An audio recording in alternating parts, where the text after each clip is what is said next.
Diana, Princess of Wales. The world was shaken to its core.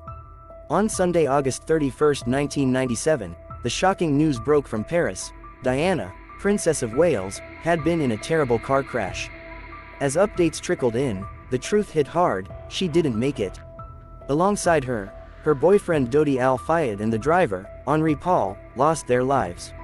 Only Dodi's bodyguard, Trevor Rees-Jones, survived, though barely. The cause of the crash seemed crystal clear. Henri Paul, chased by relentless photographers on motorcycles, sped recklessly, some say as fast as 75 miles per hour, 120 kilometers per hour, into a tunnel. There, he collided with a white Fiat Uno, sending their car crashing into the tunnel wall. Reports hinted at Paul's drinking, and none of them wore seatbelts, adding to the tragedy. As the shock settled, Britain mourned for their Queen of Hearts. But amid the tears, whispers began. How could such a global icon meet her end in such a mundane way? Speculation swirled. Some dared to suggest it wasn't an accident at all. Mohammed Al Fayed, Dodi's father and owner of Harrods, pointed fingers at Prince Philip of the, safe to add, British royal family, accusing him of a dark conspiracy. With each accusation, the mystery deepened, leaving the world on edge. The British royal family was at the center of it all. But Prince Philip, being shrewd, didn't get his hands dirty directly. Instead, he allegedly instructed MI6, the security service, to orchestrate the demise of his 36-year-old daughter-in-law, Diana. There are plenty of other theories floating around, from claims involving the IRA to suggestions of a plot by a group called Le Cercle. Some even believe she was a victim of a ritualistic sacrifice by Satanists, or that she staged her own death to escape the paparazzi. But Mohammed Al Fayed's theory stands out. According to Al Fayed, Diana posed a threat to the British royal family because she was pregnant with Dodi's child and intended to marry him. Their child would have been a half-Muslim sibling to the future heirs to the throne, which would have been a scandal for the predominantly white, Anglican Windsors. Al Fayed asserts that Diana personally confided in him about threats to her life, pinpointing Prince Philip as the orchestrator. Diana had expressed her fears to others as well. Her butler, Paul Burrell, claimed she wrote to him months before her death, warning of plans for an accident in her car to clear the way for Charles to remarry. She also confided in her voice coach, Peter Sedlin, about suspicions surrounding the death of her former lover, bodyguard Barry Menaki, suggesting foul play. Suddenly, questions began to swirl around the circumstances of the fatal tunnel crash. Why were the tunnel lights and security cameras switched off? Why did it take 43 minutes for the ambulance to reach the hospital? Why was Diana's body embalmed before a proper autopsy? Why was the crash site cleaned before forensic examination? And where was the driver of the white Fiat Uno? Then, a bombshell. A former MI6 agent, Richard Tomlinson, claimed MI6 had been planning an assassination around the time of Diana's death. Tomlinson's sworn statement detailed MI6's plan to assassinate Serbian President Slobodan Milosevic in a car crash, which bore remarkable similarities to Diana's fatal accident. He suggested MI6 could have caused the crash using a disorientating strobe light or by forcing the Mercedes into the pillar using another vehicle. There were whispers about Henri Paul, suggesting he might have been working for the CIA, DGSE, or MI6, deliberately choosing the Pont de l'Alma route to lead Diana into danger. Some pointed to large sums of money mysteriously appearing in Paul's bank account, fueling speculation about his ties to espionage. Another wild theory suggested that Trevor Rees-Jones, a former paratrooper and Diana's bodyguard, may have wrestled control of the car from Paul. Suspicions deepened with the discovery of James Andanson's body in a burned-out car in 2000. Andanson, a paparazzo who once owned a white Fiat Uno, had been under French police investigation. The timing was eerie, with Andanson's office being burglarized shortly after his death. However, French forensic experts found no major mechanical issues with the Mercedes S280, ruling out the possibility of a mechanical failure causing the crash. Despite the mounting evidence against the Windsors, Mohammed Al Fayed's case had its flaws. The only source claiming Dodi and Diana were to marry and that an engagement ring had been purchased from Repassy in Paris was Al Fayed himself. Despite extensive investigations, Al Fayed failed to establish a link between Prince Philip and MI6. While Diana allegedly told a doctor she was pregnant, the only other evidence came from an anonymous French policeman who never made his supposed proof public. Scientific tests on Diana's blood showed no signs of pregnancy. Miria Daniels, who traveled with Dodi and Diana, attested that Diana was not pregnant, citing Diana's own words and her willingness to undergo a stomach massage, which she wouldn't have done if pregnant. An inquiry known as Operation Paget investigated Richard Tomlinson's claims and found that the assassination plan he referred to targeted a different Serbian figure, not Slobodan Milosevic. As carrying out assassinations goes against British government policy, the memo's author faced consequences, confirming Tomlinson. Why would the French police or security services want to harm Diana, considering the historic tensions between France and Britain? Well, there's a bit of a mystery surrounding the CCTV cameras in the tunnel where Diana's accident happened. Some reports said there were 14 cameras, but they didn't capture the crash. Mohammed Al-Fayed, Diana's partner's father, questioned why there were no images of Diana's car journey that night, hinting at a cover-up. However, an investigation found only 10 cameras along the route, and they weren't aimed at the road. They were security cameras on buildings, focused on entrances and exits. Inside the tunnel, there was just one camera controlled by the Paris Urban Traffic Unit, which stopped recording at 11 p.m. As for the ambulance journey, it wasn't as long as some thought. It took about 1.41 to 2.06, not 43 minutes as initially claimed. The ambulance did pause for 10 minutes so the doctor could treat Diana's blood pressure. It didn't go to the nearest hospital because Pitié-Salpêtrière was better equipped for severe injuries. Al-Fayed also disputed the French investigators' conclusion that the driver, Henri Paul, was drunk at the time of the accident. He pointed to CCTV footage from the Ritz Hotel earlier that evening, suggesting Paul seemed sober. There were even doubts about whether the blood tested was really Paul's. However, DNA testing later confirmed it was indeed his blood and showed alcohol levels above the legal limit. Even though Mohammed Al-Fayed insisted that his son and Diana were victims of a huge plot involving the royal family and MI6, the official response was to launch an investigation. Lord Stevens, a former chief of the Metropolitan Police, led this investigation called Operation Paget to look into their deaths. The report acknowledged that some of the questions Al-Fayed raised were worth considering. It also revealed that the driver, Henri Paul, had been a minor informant for the French Secret Service, but this wasn't unusual for hotel security staff, who often cooperate with national intelligence agencies. Ultimately, both the Operation Paget report and the French inquiry agreed on what caused the accident: Henri Paul's excessive drinking and speeding. The French prosecutor leading the inquiry concluded that Paul's intoxicated state, combined with medication, led to the crash. In 2007, Mohammed Al-Fayed pushed for a new investigation into Dodi and Diana's deaths. But it's unlikely this inquest will reach a different conclusion from previous investigations. Al-Fayed may claim it's all part of a cover-up, but the evidence suggests that Diana's tragic end was the result of a drunk driver.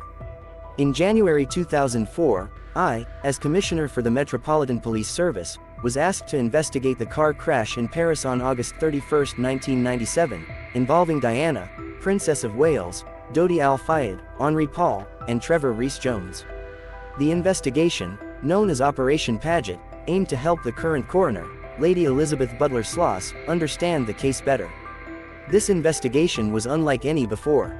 To address serious allegations, we needed a thorough and detailed approach. A dedicated team of detectives from the Metropolitan Police worked tirelessly on the case, under my guidance.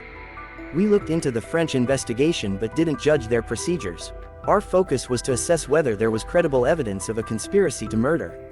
It's important to note that our role wasn't to make decisions that belong in the coroner's court, such as determining who the deceased were and how they died. That's for Lady Butler-Sloss to decide. Overall, our main goal was to find out if there was any real evidence supporting the idea of a conspiracy to murder. A lot has been said about what happened before the crash and how the French investigation went afterward. We knew we had a big responsibility to look into this with an open mind and not make any assumptions beforehand. Our main focus has been on the claims made by Mr. Mohammed Al-Fayed and his legal team over the 9 years since the crash. Mr. Al-Fayed believes the crash wasn't an accident but murder. He thinks it was part of a conspiracy involving powerful people like HRH Prince Philip and the security and intelligence services because of his son Dodi's relationship with Princess Diana. Mr. Al-Fayed also worries that the French investigation was done in a way that hid the truth. I personally made sure we looked into every possible angle to see if there was any evidence supporting Mr. Al-Fayed's serious claims. The French authorities have been really helpful throughout our investigation. They shared their findings, did some investigations for us, gave us evidence, and supported our team in many ways. Based on what we've learned from them, we've come to two main conclusions. First, some of the differences between how the French and English legal systems work help explain some of Mr. Al-Fayed's concerns. Second, while Mr. Al-Fayed has raised some worries about the French investigation, they haven't changed our conclusions in any significant way. Government officials, including those from intelligence agencies like the Secret Intelligence Service and the Security Service, have been really helpful during our investigation. They cooperated fully, even when there were allegations against their organizations. We personally looked into records from MI5 and MI6 and had access to everything we needed. We also reached out to American intelligence services, who confirmed they didn't have any relevant information affecting our conclusions. We're confident that the allegations made are false, and I've been in touch with HRH Prince Philip, HRH Prince Charles, and HRH Prince William. While I spoke with Prince Charles and corresponded with Prince Philip and Prince William, I didn't find any reason to question them further based on the evidence. We know this report will be closely examined, but we believe it's important to publish it.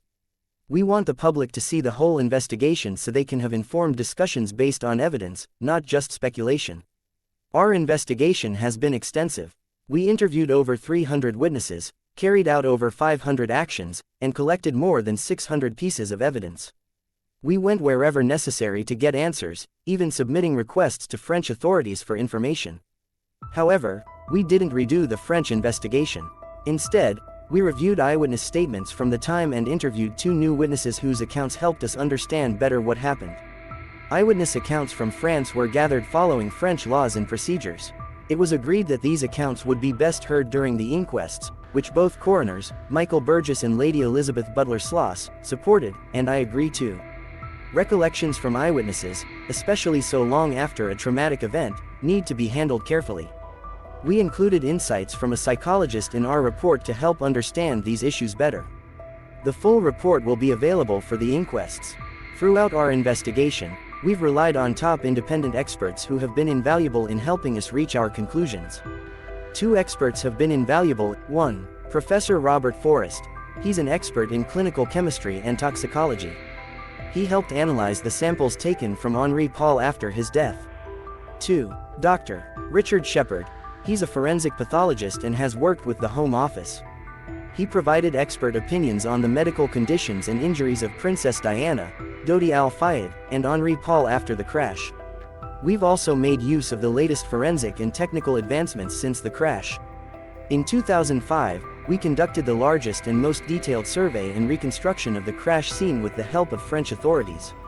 We collected data from millions of points and created a three-dimensional model accurate to within a centimeter. This model, along with a simulation of the Mercedes, helped us understand how the crash happened. This work has been crucial in forming our conclusions and will be available for the coroner to consider during the inquests. It'll also benefit future investigations. Mr. Mohammed Al-Fayed has also employed experts since 1997. We're grateful for the questions they raised and the information they provided. We've included much of their findings in our report and encouraged ongoing dialogue between our experts and Mr. Al-Fayed's. After examining various aspects, including motive and opportunity, we've concluded that there was no conspiracy to murder any of the car's occupants. It was a tragic accident. Throughout our investigation, we've spoken to many people, including close relatives, friends, and Princess Diana's doctor. They've all been willing to help, and we're thankful for their cooperation. We can't share all the details we've been told because much of it was meant to be handled with sensitivity. However, we're certain that Princess Diana wasn't pregnant when she died. Our conclusions were backed by forensic tests on from what we've gathered from her close friends and associates, she wasn't engaged, nor was she planning to get engaged. Now, let's talk about the opportunity and capability for staging an accident to harm the car's occupants. It would require careful planning and coordination. Our investigation traced events from the start of Princess Diana and Dodi Al-Fayed's relationship in July 1997 to the night of August 30, 1997, in Paris. Paparazzi were following their every move since they learned about the relationship and their plans to go to Paris. At 7 p.m. that evening, Diana and Dodi left the Ritz Hotel for Dodi's apartment. They didn't plan to return that night. Henri Paul, who was off duty, also didn't plan to return to the Ritz Hotel. But their plans changed. Diana and Dodi intended to dine at a restaurant, but due to paparazzi attention, they went back to the Ritz Hotel unexpectedly at 9:50 p.m. Henri Paul was called back to the hotel upon their arrival, which was in line with his responsible work ethic. There's been speculation about Henri Paul's missing 3 hours that evening. While we can't confirm where he was during that time, it's clear that until he was called back to the hotel at 10 p.m., he didn't know he'd be returned. After returning to the hotel, Dodi spoke with his father, Mohammed Al-Fayed, about wanting to go back to the apartment to give Diana an engagement ring he bought that afternoon. However, Diana wasn't with him at the time, and we believe she never saw that ring. I can't say for sure if Dodi was planning to propose to Diana that night. Her family and closest friends haven't indicated any such plans, and Prince William confirmed that his mother hadn't mentioned anything about getting engaged. Around 10:20 p.m., Dodi asked Henri Paul to arrange for a different car to take them to his apartment. This sudden change in plans, including the car, driver, and departure point, happened quickly, leaving no time for anyone to execute a complex plan. At about 12:20 a.m. on August 31, 1997, Diana, Dodi, and Trevor Rees-Jones left the Ritz Hotel in a Mercedes driven by Henri Paul. We know the car was speeding and being followed by paparazzi. It hit the curb just before the 13th pillar in the Alma underpass at around 61 to 63 miles per hour, twice the speed limit. The exact cause of the crash is for the inquests to determine, but based on our investigation, there's no evidence supporting a conspiracy to murder. The theories about flashing lights in the tunnel causing the crash. We believe there was a slight contact between the Mercedes and a white Fiat Uno before the underpass. There's been talk about a photojournalist, James Andanson, being the driver of the Fiat Uno and linked to the security services, but this hasn't been confirmed. We are confident that the white Fiat Uno involved in the incident did not belong to James Andanson, and he was not driving it that night. James Andanson sadly took his own life in May 2000, and afterward, his shared photographic offices in Paris were burgled. The French authorities thoroughly investigated his death and concluded it was a suicide. Despite rumors, there's no evidence that Andanson was connected to any security service. In August 1997, Andanson did own a white Fiat Uno, but it was old, worn out, and registered in his name. He traded it for a Fiat Punto later that year. His widow has cooperated with our investigation, confirming he was at home with her on the night of August 30, 1997, before leaving for Corsica the next morning for work. As for who was driving the Fiat Uno that night and why they didn't come forward, it's unclear. The French authorities searched for the car extensively but couldn't find it. It's possible witnesses were afraid to step forward due to French laws about aiding people in danger. After the accident, the French authorities did everything they could to save the victims. Surgeons and medical staff worked tirelessly that night. The decision to embalm Princess Diana's body was not part of any conspiracy, it had a valid explanation, detailed in the report. The Mercedes was speeding as it approached the Alma underpass, and Henri Paul had been drinking earlier in the evening. He had 2 drinks at the Ritz Hotel, which would have put him near the French drink driving limit. However, at the time of the crash, his alcohol level was about twice the British limit. Tests confirmed the blood samples were his. There were also abnormal levels of carboxyhemoglobin in his blood, but we found an explanation for this, which we shared with Mohammed Al-Fayed's team. In conclusion, despite extensive scrutiny and speculation, the investigation has not uncovered sufficient evidence to support the claim of a conspiracy to murder Princess Diana, Dodi Al-Fayed, and Henri Paul. While some questions remain unanswered, the findings do not indicate a coordinated effort to cause harm. The tragic loss of life and the injuries sustained have deeply affected many, and the investigation aims to provide clarity and closure to those impacted by these